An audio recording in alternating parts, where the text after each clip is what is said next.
लेकिन व्रत लीजिए कि हम 7 दिन मोबाइल का उपयोग करेंगे, लेकिन मोबाइल के कैमरे का उपयोग नहीं करेंगे। लेंगे नहीं मुझे पता है, लेकिन मैं बता रहा हूं, क्या पता किसी के लग जाए, कोई ले ले। बहुत सारा ध्यान आपका उसी में भी डूबा रहता है। नहाने जाएंगे तो जिस भाव से, श्रद्धा से नहाना चाहिए, उस भाव में ध्यान नहीं है। फोटो आ जाए नहाते हुए, फोटो आ जाए नहाते हुए। अभी कुछ दिनों पहले एक जगह कथा थी, तो इधर वो फोटो वाले भैया जी खड़े थे। अब जो भगत आरती कर रहे हैं, पोथी तो नीचे है और पोथी के ऊपर थाली घुमा रहे हैं और मुंडो ने कैमरा वड़क। अब हम मन में सोचे कि भागवत की आरती कर रहे हैं कि कैमरा की आरती कर रहे हैं। बिल्कुल उनको फर्क नहीं पड़ रहा कि भाई ग्रंथ के सामने थाली करके आरती की जाती, ऊपर कृपानाथ। घाटा क्या है? उस समय, उस घड़ी जिस श्रद्धा और भाव से आपको आरती का लाभ उठाना चाहिए, आप वो नहीं उठा पाए, फोटो में आपने उस लाभ को गंवा दिया। अब आपको ये तय करना कि आपके जीवन में क्या चीज मायने रखती है। वो फोटो का लाभ मायने रखता है या आरती का लाभ मायने। एक उदाहरण दिया हो, हर समय हम लोग उसी के भाव में रहते हैं। हमारे यहाँ अलग अलग, अब यहाँ बहुत बढ़िया है, कभी गंगा जी के किनारे फोटो खिंचवाओ, कभी पहाड़ पे चढ़ के खिंचवाओ, कभी कहीं फोटो खिंचवाओ, खिंचवा के अपने फोन से भेजो सबको, जो आप लोगों के माध्यम है, और फिर बस दिन भर बार बार देखते रहो, किसने देखा, किसने क्या कहा, किसने देखा, किसने क्या कहा। और इस चक्कर में आप हरिद्वार का 100 में से 10% भी लाभ नहीं ले सकते, 100 में से 10% भी लाभ नहीं ले सकते। और मुझे कहने में दुख है कि भाइयों से ज्यादा माया ने कोट बत्तो, भाइयों से ज्यादा माताओं ने कोट बत्तो भाई। कृपानाथ, करुणा निधान। पहले भाई लोगों के पास फोन होता था, माताएं नहीं रखती थी। माताओं को कोई काम होता था तो भाई पति को आके कहती थी, भाई उनको फोन लगा दो, उनसे कह दो। अब भाइयों से ज्यादा माताओं के फोन व्यवस्थित रहते हैं, सक्रिय रहते हैं। एक जगह मेरे सामने की घटना है, एक भाई साहब को किसी ने कहा कि फोन लगाओ, तो वो बोले मेरा फोन तो डिस्चार्ज हो गया। ऐसा करो, उसको कह दो, वो अपनी पत्नी का नाम लेके, उसको कह दो, उसका फोन चालू होगा। तो कहा कि आपका हो गया, उसका कैसे? बोले वो अपना फोन हमेशा चार्ज रखती है, वो कभी भी स्विच ऑफ होता ही नहीं उसका, वो हमेशा सावधान। मुझे सुन के बड़ा विचार आया, इतना ज्यादा फोन में डूबा हुआ क्या काम का भाई, एक लिमिट हो, इतना ज्यादा क्या। और देखो तकलीफ कब होती है? तकलीफ जब होती है कि जब उसके चक्कर में आपके कई सारे अन्य कार्य जिसमें आपको ध्यान देना चाहिए, उसमें आप ध्यान नहीं दे पाते, इसलिए तकलीफ होती। कोई बच्चा खेलने जाता है तो माँ बाप को बुरा नहीं लगता, पर बच्चे का खेलना कब बुरा लगता है? जब खेलने में वो इतना मशगूल हो जाता है कि पढ़ाई पर ध्यान नहीं देता। तो आपका ये फोन जो है यूं बुरा नहीं लगता, लेकिन इसके कारण आप अपने जिम्मेदारी पे ध्यान नहीं देते, आप अपने कर्तव्यों पर ध्यान नहीं देते, आपको जिस समय जो काम करना उस पर ध्यान नहीं देते, तब वो बुरा लगता है।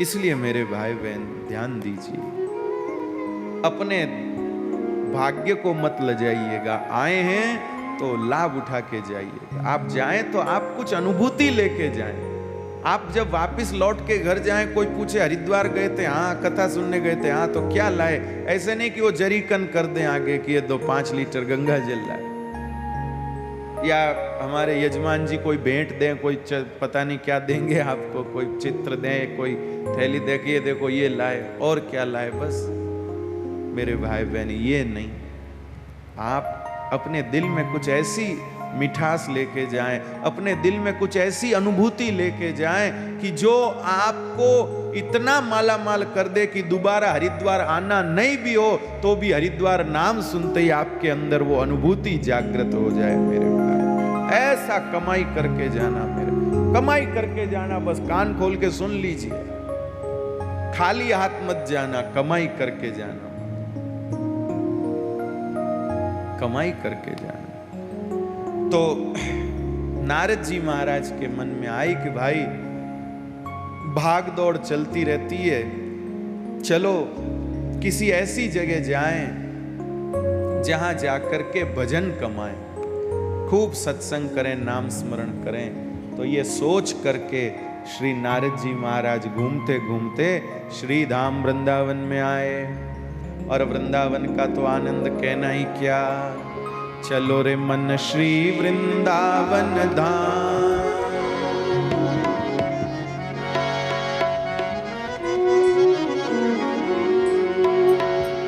हे मन चल वृंदावन धाम। अब भाई 7 दिन की कथा हरिद्वार में सुननी है, करनी है, इसलिए शरीर से तो अब वृंदावन नहीं जा सकते, इसलिए मन को वृंदावन भेजिए, मन से वृंदावन यात्रा करके आते हैं। ओ मन चल वृंदावन धाम।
करके जीवन सफल बनाते हैं, दर्शन करके जीवन सफल बनाते हैं, मिले जीवन में विश्राम।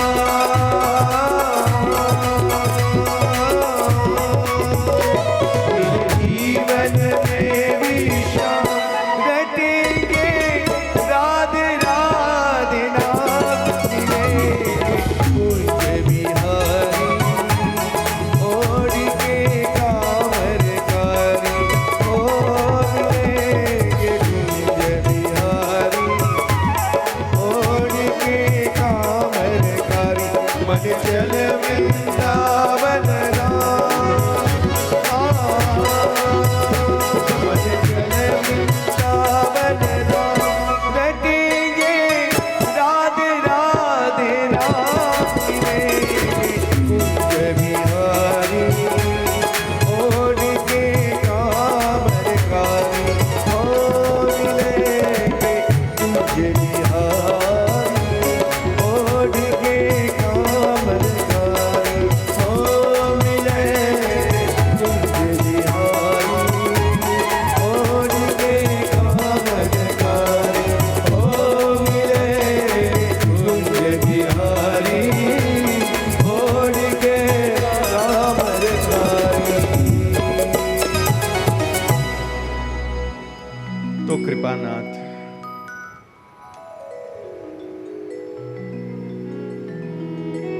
वृंदावन में नारद जी ने एक दृश्य देखा। जो लोग भागवत के नियमित श्रोता हैं वो जानते हैं।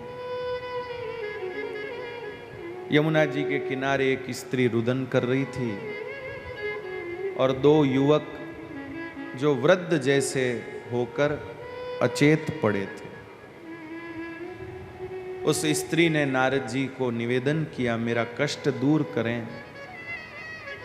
उस स्त्री ने नारद जी को बताया, मेरा नाम भक्ति है और ये ज्ञान वैराग्य मेरे पुत्र हैं। वृंदावन धाम में आकर के मैं तो एकदम रिष्ट पुष्ट हो गई, लेकिन मेरे ये दो बेटे जो हैं ये अचेत हो गए। इनको कैसे मैं स्वस्थ करूं ये बताइए। तब नारद जी ने बहुत अच्छी बात कही, किंचित आत्म सुखे नेह। इन्हें कोई आत्म सुख की प्राप्ति हुई है, इसलिए ये ऐसे शिथिल हो गए। मेरे भाई बहन, एक नींद में भी आंख बंद होती है और एक भाव में भी आंख बंद होती है, पर दोनों के अंदर रात दिन का अंतर है। कई लोगों को कथा सुनते सुनते नींद आने लगती, तो आंख बंद हो जाती है उनकी और वो ऐसे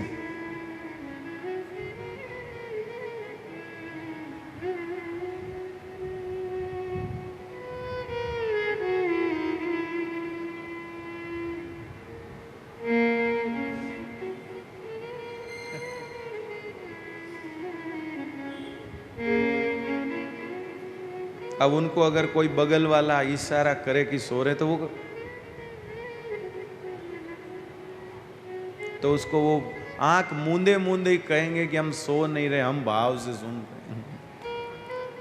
अब उनको कौन बताए कि भाई भाव में जो आंखें बंद होती हैं वो अलग चीज है और नींद में जो होती है वो अलग चीज है। उसमें देखो दोनों में क्रिया एक जैसी, भाव में भी आंख बंद है और नींद में भी आंख बंद है, क्रिया एक जैसी है, लेकिन फिर भी बताओ आप दोनों में फर्क है। और देखने वाले को समझ जाता है कि आंखें भाव में मुंदी हैं कि नींद में मुंदी। कृपानाथ, इसलिए ये जो ज्ञान वैराग्य पड़े ये आलस में नहीं पड़े हैं, इनको एक दिव्य अनुभूति हुई है, बस उस अनुभूति में ये पड़े हैं। अब उस अनुभूति से भी उनको कैसे निकाला जाए, तो ध्यान दीजिएगा। हमारे चैतन्य महाप्रभु की भी कभी कभी ऐसी दशा हो जाती थी। श्री चैतन्य महाप्रभु भी कई बार भगवान की किसी लीला में ऐसे डूब जाते थे कि उनके वो शरीर कांपने लगता, उनके आंखों से आंसू बहने लगते, मूर्छित हो जाते थे।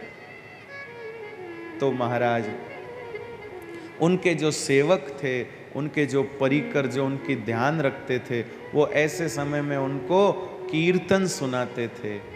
श्री जयदेव जी महाराज की अष्टपदी सुनाते, दशावतार सुनाते, गीत गोविंद सुनाते। धीर समीरे यमुना तीरे बसती बने बनमाली, बसती बने बनमाली। हीर समीरे यमुना तीरे बसती बने बनमाली।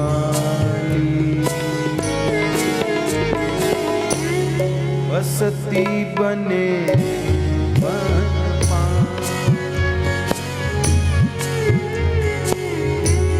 बसती बने बनमाली। बसती बने बनमाली।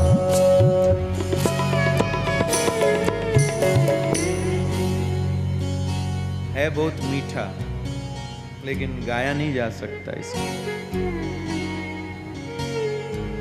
तो ऐसा जब भगवान की कुछ लीलाओं को सुनाते, तब श्री चैतन्य महाप्रभु स्वस्थ हो जाते।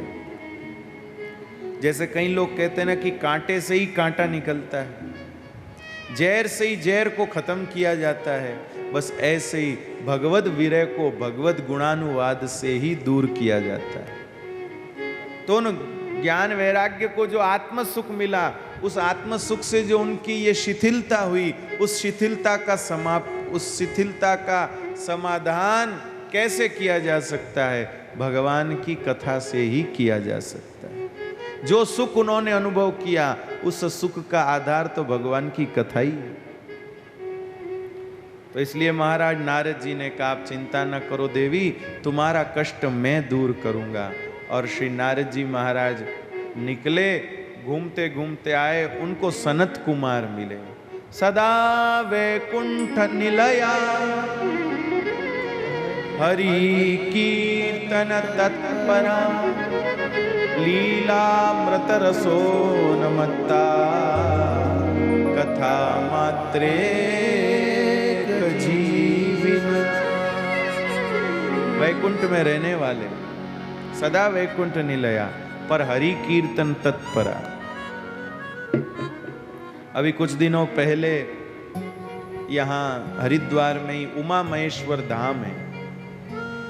परम पूज्य महामंडलेश्वर स्वामी श्री पुण्यानंद गिरी जी महाराज के सानिध्य में एक दिन का सत्संग हुआ था। उस सत्संग में इसी श्लोक का आनंद हम लोगों ने लिया था। सदा वैकुंठ निलया हरि कीर्तन तत्परा। हमारी तो गंगा जी के किनारे भैया लॉटरी खुली हुई।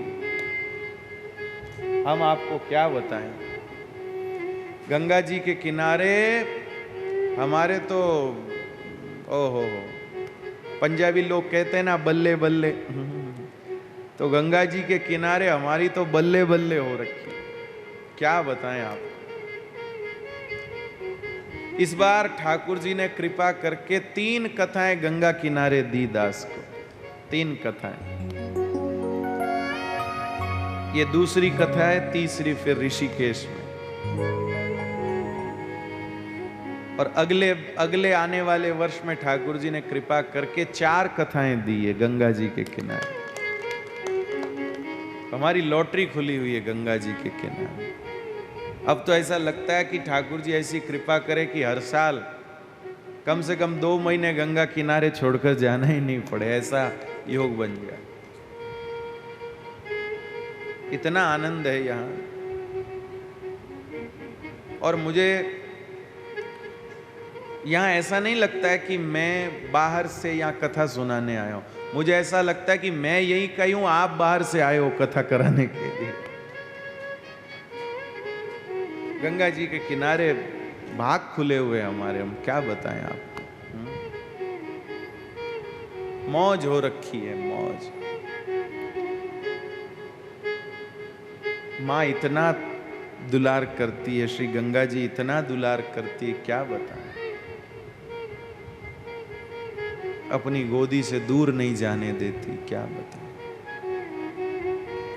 मेरे भाई बहन, इसलिए मैं आपसे कह रहा हूं कि आप गंगा जी का लाभ उठाओ। ये गंगा जी सिर्फ पानी वाली बहती हुई नदी नहीं है, श्रीमद् देवी भागवत पुराण में गंगा जी का नाम है राधा कृष्णांग संभूता।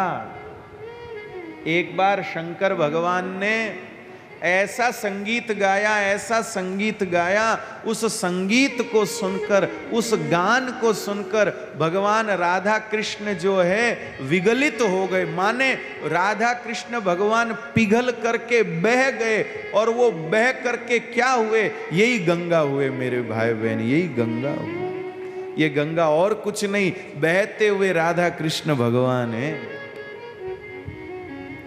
इसलिए श्री राधा कृष्णांग संभूता नाम है गंगा जी का। इसलिए आप अगर इसको बहती हुई नदी समझेंगे तो वही फायदा होगा जो स्विमिंग पूल में होता है। लेकिन आहा, श्रद्धा के साथ, भाव के साथ आप गंगा जी का सेवन करेंगे तो क्या कहना।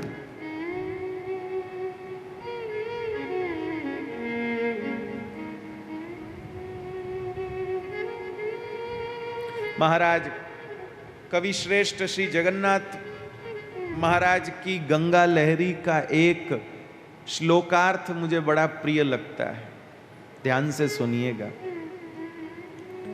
राजा की रानियां गंगा जी में नहाने जाती हैं सुबह सुबह। राजा की रानियां गंगा जी में सुबह सुबह नहाने जाती हैं तो उनके शरीर पर जो चंदन लगा है वो चंदन वो गंगा जी में छुड़ाती हैं, ऐसे अपने हाथ से गंगा जी में चंदन छुड़ाती है। तो वो चंदन, उस चंदन में कस्तूरी मिली हुई है। वो कस्तूरी जिस हरिण के पेट में से निकली है वो हिरण की सदगति हो जाती है और वो भगवान के धाम को चला जाता है। समझ में आई आपको?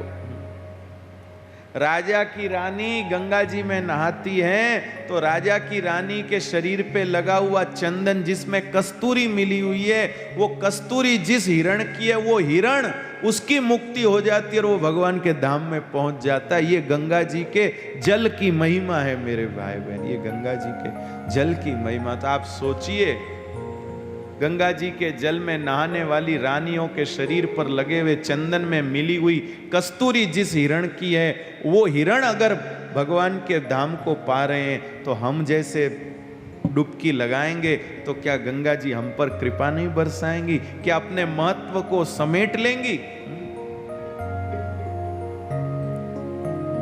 मेरे भाई बहन, आम के पेड़ पर आम लटक रहा है।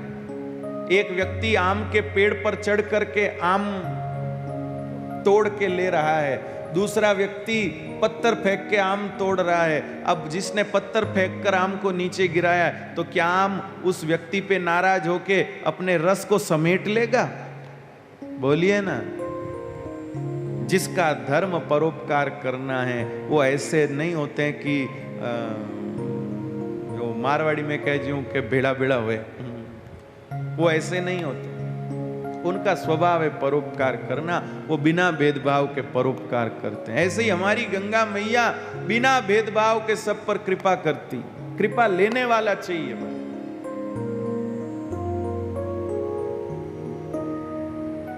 कृपा लेने वाला चाहिए, कृपा लेने वाला चाहिए। हे राधा, हे राधा, हे राधा, हे राधा। तो सदा वैकुंठ निलया हरि कीर्तन तत्परा। भगवान के कीर्तन में हमेशा तत्पर रहते हैं। लीलामृत रसोन्मत्ता, भगवान के लीला कथा में रस में डूबे रहते हैं। और कथा मात्रे क जीविन, वो कथा के बिना नहीं जी सकते, कथा के बिना नहीं जी सकते। मां, कथा से इतना प्रेम हो गया है, कथा से इतना प्रेम हो गया है, कथा से इतना प्रेम हो गया। कथा मात्रे क जीविना। नारद जी ने उन सनत कुमारों के आगे अपनी व्यथा रखी। नारद जी ने सनत कुमारों के आगे अपनी व्यथा रखी और उसे सुनकर सनत कुमारों ने कहा, नारद जी, इसका समाधान तो एकमात्र भगवान की कथा से ही हो सकता है। तो चलो फिर आप ही कृपा करके भागवत की कथा सुना दीजिए। तब श्री सनत कुमार कथा सुनाते हैं। कहाँ कथा सुनाते हैं आपको मालूम है? यहीं जहाँ आप बैठ के कथा सुन रहे, इसी गंगा जी के किनारे बैठ के सनत कुमार नारद जी को कथा सुनाने को तैयार हो जाते हैं। ज्ञान वैराग्य उस सभा में आते हैं, भक्ति महारानी उनको लेकर आती हैं और सनत कुमार जब कथा सुनाने आते हैं, पूरे सब देवता ऋषि मुनि साधु संत सब लोग वहाँ पर पहुँचते हैं कथा सुनने के लिए। और सनत कुमार जो है श्रीमद् भागवत जी का महात्म कथन प्रारंभ करते हैं। श्रीमद् भागवताख्योऽयं प्रत्यक्षं कृष्ण एव हि स्वीकृतोऽसि मया नाथं मुक्त्यर्थं भवसागरे।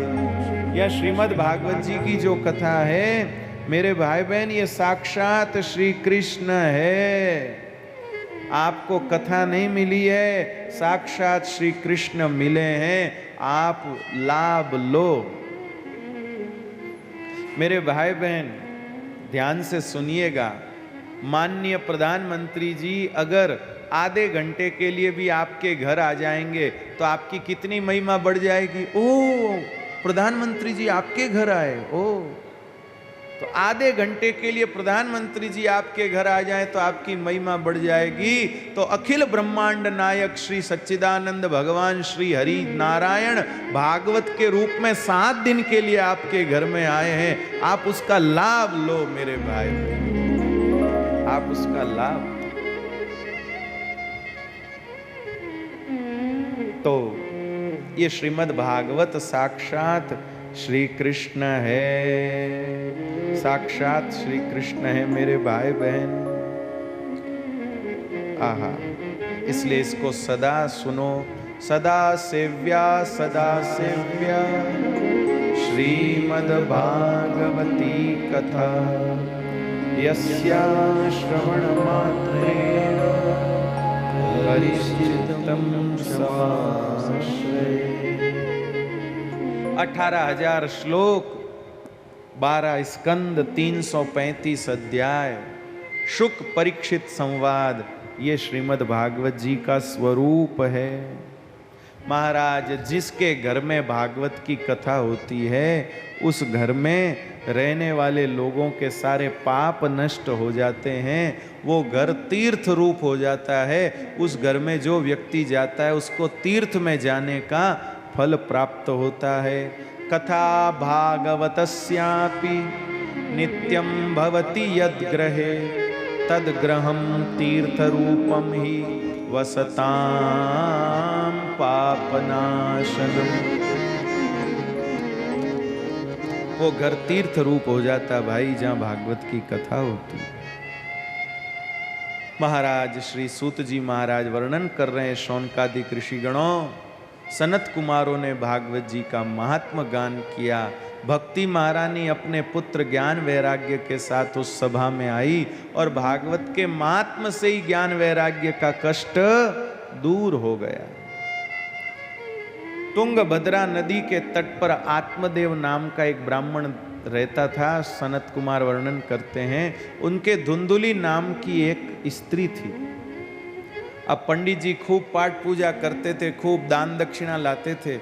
अब पत्नी जमा कर करके रखती थी पर उसका उपयोग नहीं करती थी। इकट्ठा तो करती थी पर उसका सदकार्य में सदुपयोग नहीं करती थी, जमा करती बस। एक दिन आत्मदेव ब्राह्मण ने कहा, ये जमा किया हुआ क्या काम आएगा? पत्नी बोली, आप चिंता क्यों करते हो, इसका क्या करना, मैं अपने आप कर लूंगी। आत्मदेव ब्राह्मण ने कहा, अरे अपने घर में कोई संतान होती तो अपना कुछ ये माल ताल उसके काम आता। तो धुंधुली ने कहा कि आप उसकी चिंता मत करो, जरूरी थोड़ी संतान हो तो ही कहीं भी काम लगा दूंगी, मैं तो इसको ठिकाने लगा दूंगी, आप चिंता मत करो। आत्मदेव ब्राह्मण बड़े निराश हुए धुंधुली के उत्तर से और वो आत्महत्या करने को गए। योग से जंगल में एक महात्मा जी मिल गए, तो महात्मा जी के चरण पकड़ लिए, महाराज आप कृपा करके और मेरे को आशीर्वाद दो। महाराज आप दया करो, मेरे संतान नहीं है, बिना संतान के मुझे जीवन व्यर्थ लगता है, नहीं तो मैं मर जाऊंगा। महात्मा जी ने कहा तेरे संतान लिखी नहीं है। बोले लिखी नहीं तो आप लिख दो, नहीं तो मैं मरूं। बेचारा सिर फोड़ने लग गया। तो महात्मा जी को दया आ गई। महात्मा जी ने कहा चलो भाई कोई बात नहीं, कर देते हैं कृपा। और महात्मा जी ने उनको फल दिया और फल दे के कहा कि इसको ले जाओ, ले जाकर अपनी पत्नी को दे देना, उसको कहना फल खाए पर साथ में नियमों का पालन करे। फल खाए साथ में नियमों का पालन करे तो उसके जरूर योग्य संतान हो। नियम क्या? सबसे पहला नियम सुबह जल्दी उठने का। हे भगवान, यही तो मुश्किल काम है, सुबह जल्दी उठना। कई लोग कहते महाराज रात को भले 2 बजे तक जगा दो पर सुबह मत उठाओ। ओ हो मेरे भाई बहन, जब काल उठाने आएगा तो न सुबह देखेगा न रात देखेगा। उस काल से बचना है तो जल्दी उठो, भजन में लगो। तो सुबह जल्दी उठना, समय पर स्नान आदि करना, जप करना, तप करना, ध्यान करना, पूजन करना, परिक्रमा करना, ये सब नियम बताए। झूठे मुंह कोई व्यवहार नहीं करना, दिन में नहीं सोना, आदि आदि बहुत सारे नियम जो हैं वो सुनाए समझाए। लेकिन महाराज वो तो सुन सब लिया लेकिन करना कुछ भी नहीं उसको। उसने वो फल ले जा करके गाय को खिला दिया कि जो भी होगा देखा जाएगा। और अपनी बहन को कहा कि तेरे जो संतान हो वो तू मुझे लाके दे देना, मैं तेरे पति को धन दे दूंगी। बहन ने कहा ठीक है, मेरे तो वैसे ही 11 पहले हैं, एक तू ले लेगी तो मेरे कोई तकलीफ होने वाली नहीं। अब महाराज 9 महीने के बाद गौ माता के गर्भ से एक संतान ने जन्म लिया, जिसका पूरा शरीर तो मानव जैसा था, खाली कान गाय के जैसे थे। और इस धुंधुली ने अपनी बहन के पुत्र को लाकर सबको शोर मचा दिया, मेरे बेटा हुआ, मेरे बेटा हुआ। अब दोनों बड़े हुए, एक तो महाराज कुकर्मी हुआ, दूसरा गाय के गर्भ से जन्म लेने के कारण सात्विक और सदाचारी हुआ। मेरे भाई बहन, गाय के शरीर से कुछ गंदा तो कभी निकलता ही नहीं। गौ माता की महिमा इतनी है कि मलमूत्र के रूप में भी उसके शरीर से जो निकलता है वो परम पवित्र माना जाता है। मलमूत्र के रूप में भी जो उसके शरीर से निकलता वो परम पवित्र माना जाता है। इसलिए मेरे भाई बहन, गाय के गर्भ से जन्म हुआ, उनका नाम गौकर्ण रखा, इसका धुंधुकारी रखा। गौकर्ण जी विद्या अध्ययन में लग गए, स्वाध्याय साधना में लग गए। कुछ समय बाद गौकर्ण जी लौट कर आए तो देखा पिताजी बहुत परेशान हैं। पिताजी को पूछा, पिताजी आप इतने परेशान क्यों? पिताजी ने कहा क्या बताऊं बेटा, तेरा जो भाई है ये तो गांव भर में मारना पीटना करता है, जुआ खेलता है, व्यसन करता है, मैं तो दुखी हो गया इस बेटे से। महाराज, जो आत्मदेव ब्राह्मण ने कमाई इकट्ठा करी थी, अनुष्ठान करा करा के, जप करा करा के, उस सब को वो बेटा जो है व्यसन में और पापाचार में बर्बाद कर रहा है। इसलिए भैया अपनी कमाई को थोड़े थोड़े अंश में अच्छे काम में लगाते रहो। किसी गलत हाथ में जाएगी, उसका बिगाड़ होगा तो अपना भी उसमें हिस्सा माना जाएगा। इसलिए संत कहते हैं पूत कपूत तो क्यों धन संचय और पूत सपूत तो क्यों धन संचय। अगर बेटा सुपात्र है तो क्यों धन इकट्ठा करते हो, वो खुद कमा के जोड़ लेगा। और बेटा कुपुत्र है तो क्यों इकट्ठा करते हो, तो यूं ही बर्बाद करेगा। प्रभु आत्मदेव ब्राह्मण को ज्ञान दिया श्री गौकर्ण जी महाराज ने। धर्मं भजस्व सततम धर्मं भजस्व सततं त्यज लोक धर्मान् सेवस्व साधु पुरुषान् जहि काम तृष्णा। हे पिताजी, भगवान का भजन करो,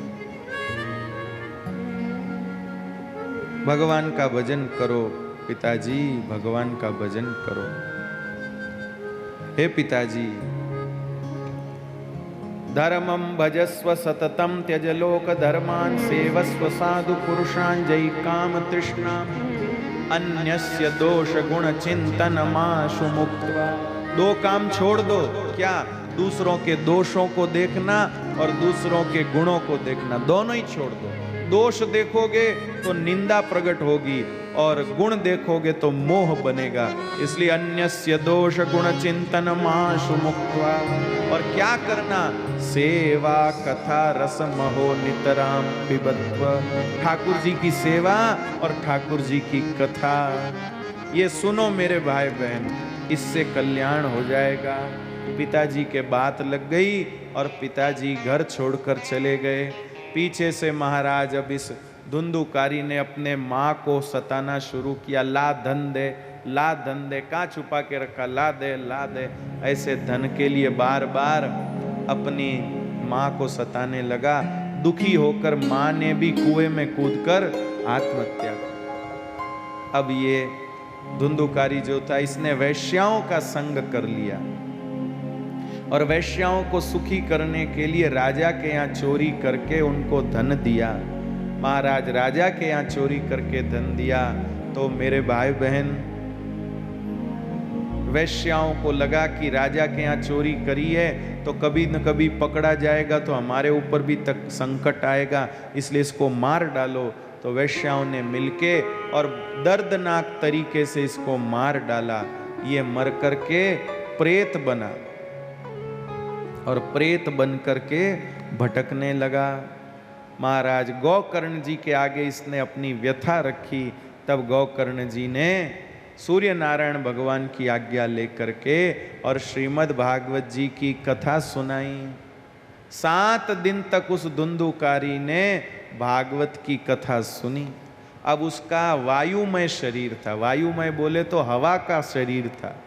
तो उसने सोचा मैं और कहीं बैठ के सुनूंगा तो हवा उड़ा देगी, तो मेरा सुनना बाधित हो जाएगा, मेरा आसन खंडित हो जाएगा। इसलिए एक बांस के अंदर आसन लगा के उसने कथा सुनी। बांस में आसन लगा के कथा सुनी। 7वें दिन वो बांस फट गया और उसमें से धुंधुकारी देव रूप धारण करके निकला। गौकर्ण जी की परिक्रमा करके भगवान के धाम को चला गया। कृपानाथ। इसके बाद गांव के लोगों ने कहा कथा हम सब ने सुनी और कल्याण सिर्फ एक का ही हुआ, हमारा क्यों नहीं हुआ?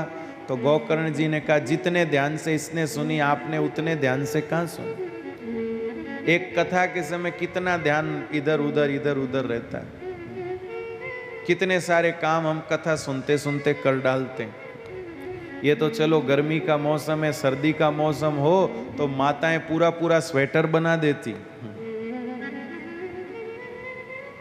एक सज्जन थे, शेर का काम करते थे, कथा भी सुनते जाते थे और शेर लेना देना भी कर लेते थे।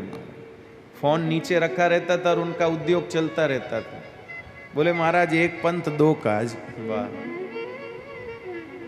भैया, ये योग्य बात नहीं है। कथा के समय पूरा ध्यान कथा में रहे तो ज्यादा अच्छा है। महाराज गांव के लोगों का कल्याण करने के लिए गौकर्ण जी ने फिर से सबको श्रीमद् भागवत जी की कथा सुनाई। और इस बार तो जितने लोग सुनने बैठे थे सब भगवान के धाम को गए। विमान में बैठ के गौकर्ण जी को लेने के लिए खुद ठाकुर जी आए, गौकर्ण जी को गले लगाया और गले लगा करके महाराज हाथ पकड़कर विमान में बिठाकर अपने धाम को ले गए। महाराज ये भागवत की महिमा है मेरे भाई बहन। धुंधुकारी जैसा पापी भी 7 दिन सुन करके कल्याण को प्राप्त कर लेता है। ये भागवत की महिमा है मेरे प्रभु। अब मैं आपको कथा की विधि सुनाता हूँ। अब कथा की विधि तो क्या सुनाएं, आप सब जानते ही हो भाई। जानने के बाद भी कर तो पाते नहीं हैं, लेकिन सुने तो सही। महाराज सबसे पहले एक अच्छे सुंदर समय में कथा का भाव बनाए, भाई हम इस समय कथा सुनेंगे। फिर महाराज जिन लोगों के मन में कथा को लेकर उत्साह हो उनको अपने साथ ले लेवे। जो लोग कहें क्या अरे कई कथा में पढ़ियो है, क्यों रुपया रो पापो काटो हो, अरे बैठ रहो नहीं, यूं ही कही है तो सब फगड़ा है, इम कई वे कथा कराओ, क्या आना जाना है। ऐसे लोगों को अपना साथी न बनाए जो कि अरे भगवान की कथा, वाह वाह वाह, जरूर कथा करनी चाहिए, अरे हम एकदम आपके साथ हैं, बहुत बढ़िया कथा करेंगे, बहुत आनंद आएगा, सबको खूब आनंद कराएंगे, सबको खूब सुख मिलेगा। ऐसा जो उत्साह रखते हो उन लोगों को कथा में अपने साथ ले लेना चाहिए। फिर महाराज सब परिवार वालों को, सगे संबंधियों को, परिवारजनों को खबर भेजनी चाहिए कि भाई हमारे घर कथा हो रही है, आप जरूर आओ। और जो आपके आसपास प्रेमी रसिको उनको भी लेके आना। आप पूरे 7 दिन आओ, 7 दिन का समय नहीं हो तो 4 दिन आओ, उतना भी समय नहीं हो तो 1 दिन आओ, उतना भी नहीं हो तो 1 घड़ी के लिए भी आओ, पर आओ जरूर, क्योंकि यहाँ जो सुख मिल रहा है वो देवताओं को भी दुर्लभ है, ये बार बार मिलने वाला नहीं, आप जरूर आओ। ऐसा सबको संदेश दे, ऐसा सबको संदेश दे। मेरे भाई बहन, फिर उसके बाद सबके लिए प्रबंध करे, रहने की व्यवस्था करे, भोजन आदि की व्यवस्था करे। लेकिन ध्यान दें, रहने की भोजन की व्यवस्था इस प्रकार की न करें कि सब उसी में ही डूबे रहें। इस प्रकार का भोजन न बनाए कि लोग खा खा के नींद ही निकालें, कथा में तो चित्त लगे ही नहीं। भोजन को बहुत ज्यादा गरिष्ठ न करें। बहुत सारे रिश्तेदार कथा में आते हैं तो बंधुओं को लगता है कि भाई बढ़िया स्वादिष्ट भोजन बनाएं, हलवा पूरी पकौड़ी मालपुआ गुलाब जामुन बनाना चाहिए, लेकिन कई सारे ऐसे व्यंजन बना देते ऐसा लगता है मानो शादी का भोजन हो। और इतना गरिष्ठ भोजन होता है कि खाने वाले एक भी कथा सुन नहीं पाते।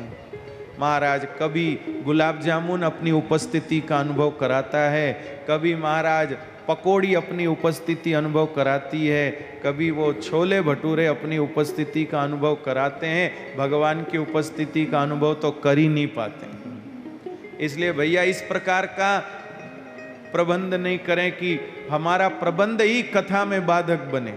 ऐसे कथा का तो सब वो कर देते हैं, इसलिए भाई ये ध्यान रखें। फिर महाराज खास करके जो भगवान की कथा के प्रेमी हो उनको तो मनुवार कर करके बुलाना चाहिए। हम लोग सिर्फ रिश्तेदारों पे जोर देते हैं, भाई अरे आप तो आना पड़ेगा, आप समधी हो, आप नहीं आओगे तो कैसा चलेगा, अरे आप तो फूफा जी हो आना पड़ेगा, आप तो मामा जी हो आना पड़ेगा। नहीं, जो भगवान के प्रेमी हो उनको कहें, क्योंकि घर में शादी ब्याह का उत्सव हो वो बिना फूफा जी के, बिना मामा जी के, बिना समधी जी के सफल नहीं होता होगा, लेकिन भगवान का उत्सव बिना रसिकों के सफल नहीं होता, बिना भगवान के प्रेमियों के सफल नहीं होता। इसलिए प्रेमी आवे ये जरूरी है, रिश्तेदार आवे उससे भी ज्यादा जरूरी है भगवान की कथा के प्रेमी आवे। रिश्तेदार आवे खाली खावे नींद निकाले तो ऐसा आना नहीं आना एक भाव है। ऐसे प्रेमी आने चाहिए जो महाराज कथा के लिए कथा से पहले आके बैठ जाएं, कथा प्रेम से सुने, बिना प्रमाद के सुने, बिना आलस के सुने, कथा सुनते जाएं, उनका हृदय भरता जाए। कभी आंख से आंसू गिर रहे हैं, कभी रोमांच हो रहा है, प्रेम से पुलकित होकर भगवान का कीर्तन कर रहे हैं। ऐसे प्रेमियों से कथा सफल होती मेरे भाई। ऐसे लोगों को जरूर बुलावे, कथा का स्थान साफ सुथरा रखे, शोधनम मार्जनम भूमेर्लेपनम धातु मंडनम। महाराज भागवत में तो लिखा है कि गोबर से आंगन नीपना और गेरू से मांडने करना, लेकिन अब आज के समय में ये सब तो संभव है नहीं। इसलिए आप तो गादी पे बैठो, गद्दों पे बैठो, सोफा पे बैठो, जैसे भी बैठो, पर कथा सुनो, तब ये सब का फायदा है। महाराज प्रेम से कथा सुने और जितने दिन कथा चले उतने दिन खूब प्रेम से भगवान को याद करता रहे। अपने दोषों को, व्यसनों को, जो गुटखा, तंबाकू, पान, उल्टी सीधी कोई चीज खाते हो भाई, उसको कम से कम 7 दिन तो दूर रखना। कम से कम हरिद्वार की देवभूमि को तो अपने गुटखा, तंबाकू की पीक से गंदी मत करना। मेरे भाई बहन, कोशिश करना कि यहाँ हमको ये पीक न थूकनी पड़े, कम से कम हरिद्वार को गंदा तो न करें। कम से कम मेरे भाई बहन 7 दिन तो मेहरबानी करके इन चीजों को अपने से दूर रख लीजिए। यहाँ पर गंदा धुआं मत छोड़ना, हो सके तो गाय के गोबर की धूप करना, आरती करना, लेकिन ये बीड़ी, सिगरेट वगैरह का धुएं से इस देवभूमि के वातावरण को और लोग करते होंगे लेकिन हम न करें। 7 दिन के लिए मेरे भाई बहन, धाम में अपराध हो जाएगा। अगर आप यहां भी गुटखा, तंबाकू खाते रहे, पीक थूकते रहे, बीड़ी सिगरेट पी रहे हैं, जर्दा वाले पान चबा रहे हैं, तो मेरे भाई बहन यहाँ पाप बनेगा। वो पाप कहाँ जाके धोएंगे? लोग तो सब पाप धोने यहाँ आते, हम यहाँ धाम पर ये व्यसन थूक थूक के ये पाप कहाँ लेके जाएंगे? अब कई लोग कहें महाराज अब हम थैली रखेंगे या हम जाके वॉश बेसिन में थूकें। कहीं भी थूको महाराज, लेकिन आपका थूकना तो तीर्थ पे थूकना ही माना जाएगा।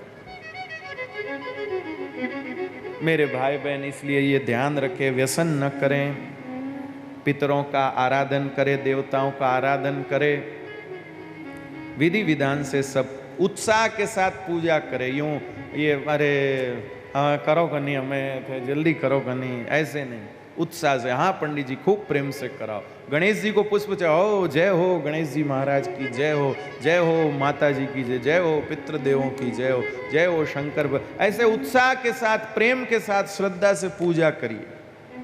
मेरे भाई बहन, श्रीमद् भागवत के रूप में साक्षात श्री कृष्ण हमारे यहाँ आए हैं, ऐसा भाव करे और कथा का खूब सुंदर सुने, कीर्तन करे, प्रेम से भगवान का प्रसाद लेके अपना जीवन धन्य करे। इस प्रकार श्रीमद् भागवत जी का ये दिव्य महात्म्य है। भगवान खुद उस सभा में प्रकट हुए, भक्ति महारानी का कष्ट मिटा। जहाँ जहाँ भी भागवत की कथा होगी, भगवान अपने पार्षदों के साथ, भक्तों के साथ, ऋषि मुनियों के साथ, देवताओं के साथ हमेशा हाजिर रहेंगे, ऐसा वरदान भगवान ने दिया है मेरे भाई बहन। इसके बाद मंगलाचरण होता है, प्रथम स्कंद प्रारंभ होता है।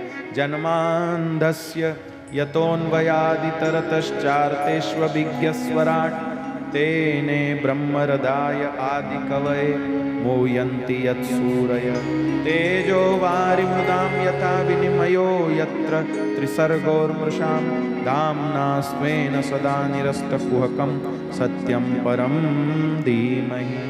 धर्मं प्रोज्झितकैतवोऽत्र परमो निर्मत्सराणां सतां वैद्यं वास्तवमत्र वस्तु शिवदं तापत्रयोन्मूलनम्। श्रीमद्भागवते महामुनिकृते किं वा परैरीश्वर सद्यो यद्यवरुध्यतेऽत्र कृतिभिः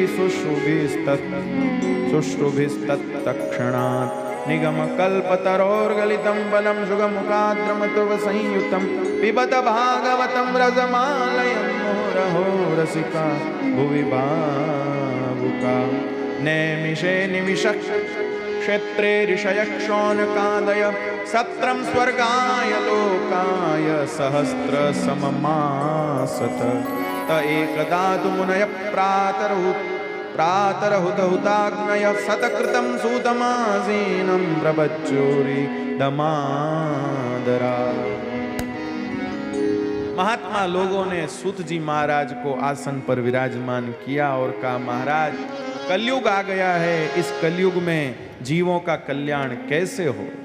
आप सब शास्त्रों, पुराणों और गुरुजनों के उपदेश से कलयुगी जीवों के लिए परम कल्याण का क्या साधन है, वो आप बता दीजिए। और श्री सूत जी महाराज शौनकादिक ऋषि गणों के इस बात को सुनकर परम मंगलमयी भागवती कथा सुनाते हैं और भगवत कथा, भागवत महात्मा इत्यादि इत्यादि सुंदर भावों को रखते हुए श्री सूत जी महाराज जीवों के कल्याण का साधन बताते हैं। हम लोग भी बड़े भाग्यशाली हैं जो गंगा जी के किनारे इस प्रकार ये दिव्य कथा का पान कर रहे हैं। मैं बार बार क्या कहूँ, आप सबका बड़ा भाग्य है, हम सबका बड़ा भाग्य है जो गंगा किनारे भागवत कथा सुनने का मौका मिला है। चूकिए मत, ज़्यादा से ज़्यादा लाभ उठाइए मेरे भाई बहन, ज़्यादा से ज़्यादा लाभ उठाइए। आइए थोड़ी देर भगवान का नाम संकीर्तन करें। आज के कथा सत्र को यहीं विराम करने की अनुमति चाहता हूँ। और हरि शरणम हरि शरणम हरि शरणम हरि शरणम हरि शरणम हरि शरणम हरि शरणम हरि शरणम हरि शरणम हरि शरणम हरि शरणम हरि शरणम हरि शरणम हरि शरणम हरि शरणम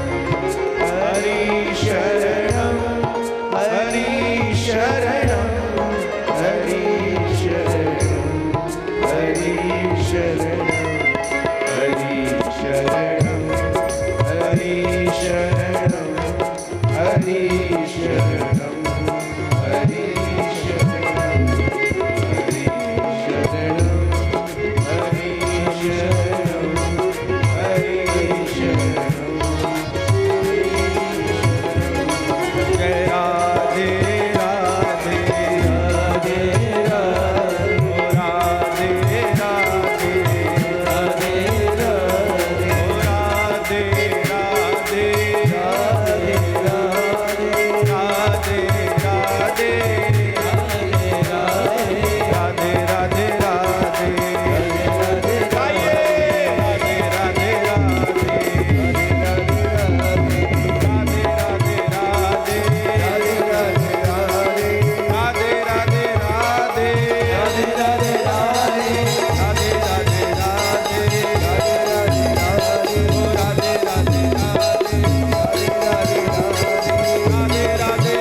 सबको जय श्री कृष्णा। आरती के लिए पधारें।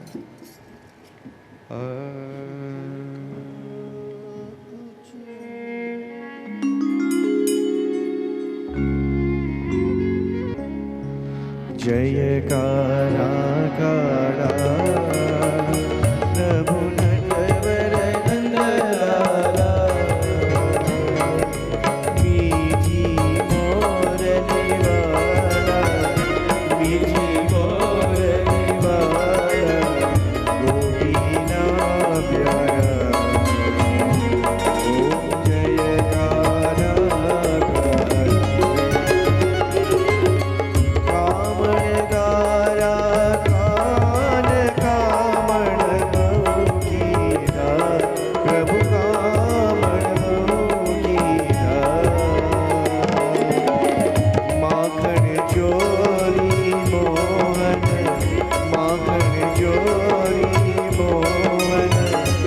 चोरी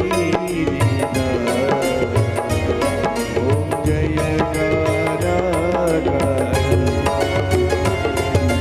नंद यशोदा वैकुंठ भूतारी प्रभु वैकुंठ भूतारी कालिया मरदन कीजा कालिया मरदन की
प्रभु दीन दयाल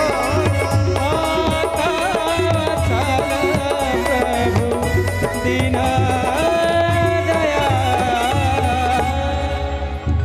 तरीर गोवर्धन झुकी रही नित्य प्रतिमदन गोपाल लाल के चरण कमल अजित लइए तन पुलकित रज रज में लोटित गोविंद गुरु में रही रसिक प्रीतमित जित के बाद शिरदारी के चुकइए तरेणी न गोवर्धन झुकी रही भरोसो नडी न जनन की रोशी वल्लभ न चित छटा बिन सब जग माहिए देरो साधन और नहीं अगली में जासु होई नि बेरो सूर कहा कहीं भी मेरी याद हो बिना मोल को चीर भरोसो नडी न जनन न केरो राधे कृष्ण राधे राधे राधे महिमानपूर्वे साध्या शांति देवामृतन्नामस्वरूपिणे श्रीमद्भागवताय नमः चरणकमलेषु मन्त्रपुष्पाञ्जलिं समर्पयामि राधे श्याम श्याम श्याम राधे राधे राधे कृष्णा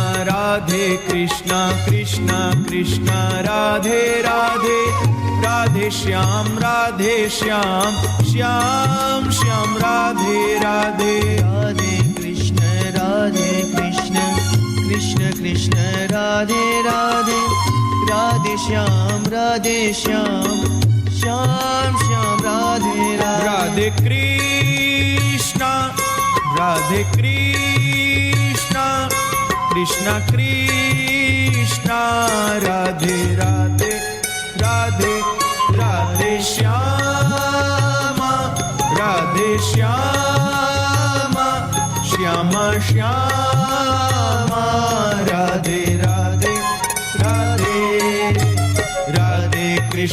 राधे कृष्णा कृष्णा राधे राधे राधे श्याम श्याम राधे राधे राधे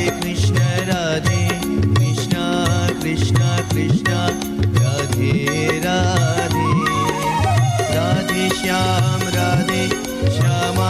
श्याम श्याम राधे राधे राधे कृष्ण राधे